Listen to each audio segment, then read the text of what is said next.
পৌরসভা আমার, এখানে আমার কথার দাম আছে। পৌরসভায় সুশাসন প্রতিষ্ঠার জন্য প্রয়োজন স্বচ্ছতা, জবাবদিহিতা এবং জনগণের অংশগ্রহণ।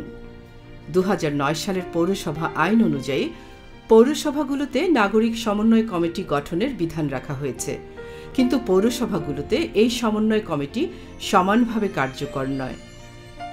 ইউজিপ 2 প্রকল্পের আওতায় সুশাসন, স্বচ্ছতা ও জবাবদিহিতা প্রতিষ্ঠার লক্ষ্যে এই কমিটিকে অধিকতর কার্যকর ও শক্তিশালী করার উদ্যোগ নেওয়া হয়। এই উদ্যোগের সফল বাস্তবায়ন ঘটেছে ফরিদপুর পৌরসভায়। 1869 সালে 1.5 লাখ জনগণের এই পৌরসভা প্রতিষ্ঠিত হলেও কিছুদিন আগে পর্যন্ত তা ছিল জনবিচ্ছিন্ন। বিভিন্ন পেশাজীবী মানুষ এখানে বসবাস করলেও পৌরসভা একক সিদ্ধান্তে তার কার্যক্রম পরিচালনা করত। ইউজিপ 2 প্রকল্পের আওতায় ফরিদপুর পৌরসভায় সুশাসন প্রতিষ্ঠার লক্ষ্যে নাগরিক সমন্বয় কমিটিকে ঢেলে সাজানো হয়। 50 সদস্য বিশিষ্ট নাগরিক সমন্বয় কমিটি গঠন করা হয়।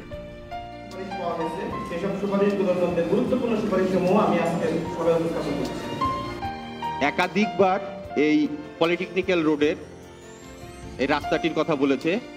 আজ প্রায় 1 থেকে 1.5 বছর আগে এরা সুপারিশ আকারে পাঠিয়েছে। তো এটা বাস্তবায়ন হওয়া দরকার। সামাজিক অবস্থার উন্নয়নের জন্য যদি আরো কিছু সুপারিশ আসে তাহলে আরো ভালো হবে।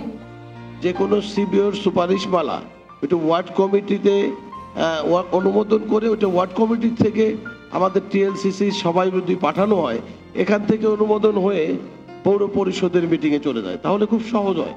এটার দায়িত্ব আমাদেরই সকলের।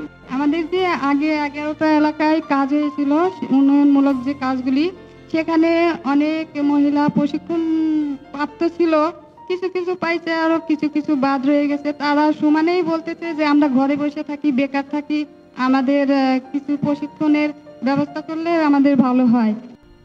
জনগণ যেন এ সম্পর্কে জানে, এজন্য পৌরসভা থেকে একটি পরিপত্র জারি করা হয়। সমন্বয় কমিটির সদস্যদের দক্ষতা বৃদ্ধির জন্য প্রকল্পের উদ্যোগে তাদের বিভিন্ন প্রশিক্ষণ দেওয়া হয়। পৌর কার্যক্রমকে গতিশীল এবং স্বচ্ছতা আনার লক্ষ্যে জনসমক্ষে বাৎসরিক বাজেট ঘোষণা করা হয়। আমরা আজকে জনসম্মুখে আমাদের এই 2013-14 অর্থ বছরের বাজেট ঘোষণা করছি।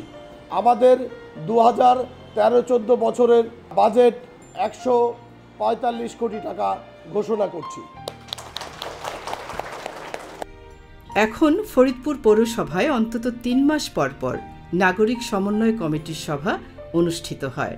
এই নগর সমন্বয় কমিটি হওয়ার কারণে ফরিদপুরের যে উন্নয়ন সেটা কিন্তু ইনশিওর হচ্ছে এবং সেখানে একটা জবাবদিহিতা থাকছে।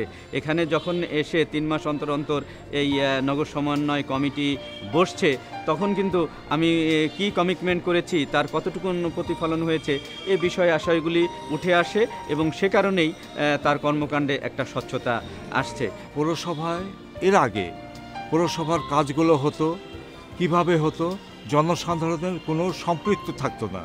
জনসাধারণের যে স্থানীয় চাহিদাগুলো, এই চাহিদাগুলো কোনো মূল্যায়ন করা হতো না।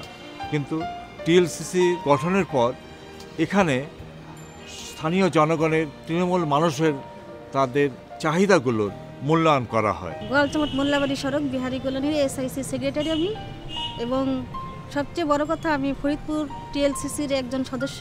এই টিএলসিসিতে এসে আমি আমার গ্রামের এবং আমার মহল্লার এলাকার অসুবিধার কথা আমি তুলে ধরতে পারছি এবং এখানে বাস্তবায়ন হচ্ছে। দরিদ্র জনগোষ্ঠীর জন্য এখানে যে অনুদানটা এসেছে 2013-14 বছরে 95,70,000 টাকা, ইতিমধ্যে আমাদের দরিদ্র সংগঠন অনুন্নত এলাকার জন্য 25 লক্ষ টাকা ব্যয় হয়েছে। এবং মাননীয় মেয়র মহোদয়ের কাছে আমার অনুরোধ, আরও যেন আমাদের এই দরিদ্র জনগোষ্ঠীর জন্য আরও বিভিন্ন ক্ষেত্রে প্রকল্প থেকে এই অনুদান ব্যয় করেন, আমার সেটা অনুরোধ। এর ফলে নাগরিকদের দায়িত্বশীলতা বেড়েছে, নাগরিকরা কর প্রদানে আগ্রহী হয়েছেন, গুরুত্বপূর্ণ কাজ অগ্রাধিকার পাচ্ছে, দুর্নীতি লোপ পেয়েছে, সুশাসন প্রতিষ্ঠিত হয়েছে। জনগণ যেমনিভাবে চাহিদা করছে, দ্রুত সেগুলি বাস্তবায়নে আমরা সফল ও কামিয়াবি হচ্ছি। আমরা যেমনিভাবে টিএলসিসি সবাই কাজ করছি, অন্য অন্য পৌরসভাগুলিও যদি টিএলসি সভার এই মতামতগুলি নিয়ে তারা যদি এই কাজগুলি বাস্তবায়ন করেন তাহলে বাংলাদেশের সব কয়টি পৌরসভা ফরিদপুর পৌরসভার ন্যায় ধীরে ধীরে সামনের দিকে যাবে বলে আমরা আশা করছি। এখানে সিদ্ধান্ত গ্রহণে আমার কথা শোনা হয়। পৌরসভায় আমিও পরামর্শ দেই, আমার কথার গুরুত্ব আছে।